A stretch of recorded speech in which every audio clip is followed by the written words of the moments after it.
Competition की दुनिया में अगर आपको सफल होना है तो जो 99% लोग सफल नहीं हो पाए, आपको उनकी गलतियों से भी सीखना पड़ेगा कि क्या कारण रहा। और जो 1% सक्सेसफुल हुए हैं, जिनका सिलेक्शन हुआ है, आपको उनसे भी सीखना पड़ेगा कि उनमें क्या खास बातें थी। मैं कोई बनावटी बातें नहीं करूंगा। आपके जीवन में कितनी भी परेशानी हो, पैसा नहीं है, बुक्स नहीं है, मोटिवेशन नहीं है, माहौल नहीं है, पढ़ाने का फैमिली सपोर्ट नहीं करती, जीएफ नहीं है, कितनी भी परेशानी हो आपके लाइफ में, फर्क नहीं पड़ता, पढ़ना तो आपको पड़ेगा ही। भाई कट ऑफ बहुत हाई है तो अब क्या करें? ये कंपटीशन का जमाना है, इसका नाम ही कंपटीशन है। आपको केवल एक चीज की परवाह करनी चाहिए कि मेरी तैयारी दूसरों से कितनी अच्छी है। आपका लिस्ट में नाम तभी आएगा जब आप दूसरों से ज्यादा बेहतर होंगे। कि आपको टारगेट ये रखना है कि मुझे 90% प्लस सही करना है पेपर में अटेम्प्ट। और कहीं ना कहीं कट ऑफ बढ़ने का एक कारण इजी पेपर भी है, खासकर एसएससी एग्जाम्स का। वैकेंसी कम हो गई है, पढ़ने वाले बच्चे बहुत ज्यादा हो गए, पेपर आसान है, कई सारे मिले जुले फैक्टर हैं जो कट ऑफ को बढ़ा रहे हैं। अगर आप कंपटीशन में किसी भी एग्जाम की तैयारी कर रहे हैं तो इन 3 बातों का आपका ध्यान रखना है, सिलेक्शन आपका 100% निश्चित होगा। सबसे पहले तो अपना सिलेबस पूरा करो। दूसरा, प्रीवियस ईयर की प्रैक्टिस करो जितनी संभव हो सके, और मिनिमम पिछले 3 साल के तो आपको करने ही हैं। और तीसरा है मॉक टेस्ट। जैसे ही आपका सिलेबस लगभग आधा हो जाए, मॉक टेस्ट लगाना शुरू करो, और हर मॉक टेस्ट को कंप्लीट करने के बाद उसकी एनालिसिस भी करो। जितने भी आपकी क्षमता इतने मॉक टेस्ट लगाओ, और जो आपका फाइनल एग्जाम होगा वो आखिरी मॉक टेस्ट होगा, और उसमें आपकी परफॉर्मेंस जबरदस्त होगी। एक सीरियस एसएससी एस्पिरेंट जब मेहनत करता है ना, कुछ नहीं देखता वो, ना हेल्थ, ना खाने पीने का, ना सोने का, वो पूरी तरीके से अपने आप को एसएससी की तैयारी में झोंक देता है। दिन रात बच्चा पढ़ाई करता है, और उसके बावजूद भी किसी कारणवश बहुत सारे बच्चों का सिलेक्शन नहीं हो पाता है, तो क्या बीतती होगी उन पे दिल पे। केवल मेहनत करना काफी नहीं है, आपको करनी पड़ेगी स्मार्ट मेहनत। कि हर एक चीज का प्रॉपर टाइम टेबल सेट करो, एक स्ट्रेटजी बनाओ और उसी को फॉलो करो, और कोशिश ये करो कि एक ना सही तो 2 अटेम्प्ट में मुझे सिलेक्शन ले लेना है, तीसरे अटेम्प्ट में जाना ना पड़े। जो स्टूडेंट अपने घर से बाहर रूम रेंट पे लेके पढ़ाई कर रहे हैं, कोई दिक्कत नहीं उसमें। अगर आपके घर में पढ़ाई का माहौल नहीं है तो आप रूम किराए पे लेके पढ़ाई कर सकते हो। बस रूम पार्टनर ऐसा चुनना जो आपकी पढ़ाई में मदद करे, वो आपको बिजी रखे पढ़ने में, बेवजह का आपका टाइम वेस्ट ना करे। कि रूम पार्टनर पे भी कहीं हद तक डिपेंड करता है कि आपका डेली का शेड्यूल कैसा रहेगा।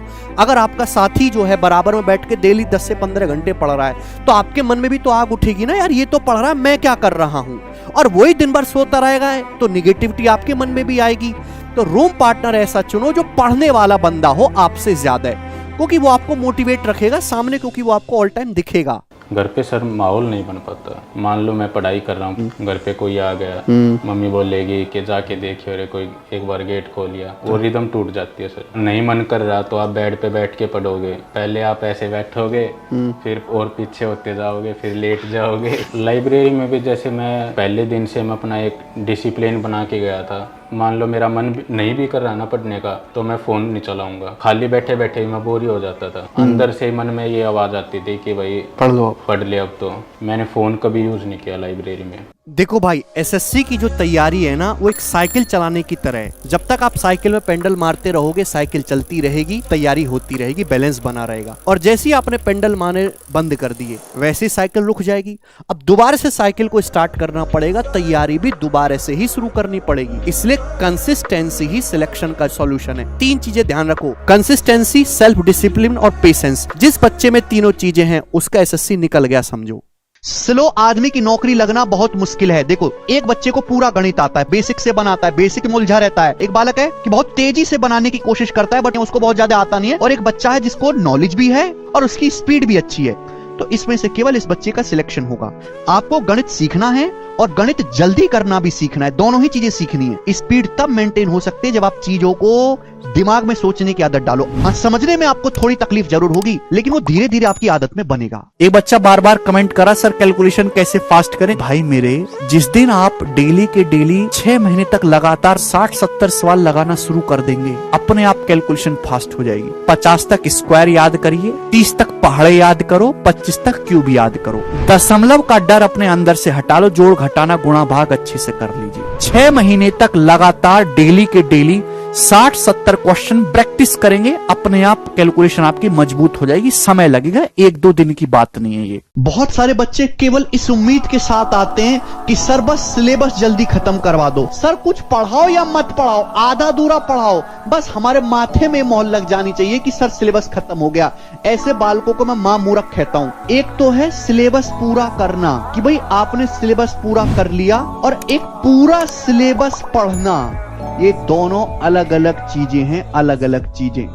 क्या वाकई में सभी लोग इंस्पेक्टर बन सकते हैं? नहीं। 2 कारण हैं। एक तो वैकेंसी बहुत कम है और तैयारी करने वाले बहुत ज्यादा हैं, और तैयारी करने वाले लोगों में जितनी वैकेंसी उससे कहीं ज्यादा है बहुत मेहनत करने वाले, अच्छे एजुकेशन बैकग्राउंड वाले स्टूडेंट है। तो इंस्पेक्टर केवल वही बनेगा जो काबिल होगा, जिसे अपनी मेहनत पे भरोसा होगा, जिसने अपने आप को दिन रात घिसा हो, और जिसके दिमाग में इंस्पेक्टर बनने के अलावा, एसएससी सिलेक्शन के अलावा कोई और चीज ना घूमती हो, वही आखिरी सिलेक्शन लेके निकलेगा। तुम्हारी लाइफ में अच्छा होगा कहां से, जब आप अपनी लाइफ को अच्छा करने के लिए कुछ भी नहीं कर रहे। ना तो आपसे सुबह उठा जा रहा है, ना आपसे एक्सरसाइज हो रही है, ना आपसे कोई पढ़ाई हो रही है, और ना ही आपसे मोबाइल छोड़ा जा रहा है। जब आप लाइफ में कोई पॉजिटिव चीज कर ही नहीं रहे तो आपकी लाइफ तो नेगेटिविटी से भरी हुई होगी ही। जब तक आप अपनी लाइफ को चेंज करने के लिए कुछ अपनी तरफ से प्रयास नहीं करोगे तो लाइफ चेंज होगी कैसे और अच्छा होगा कैसे।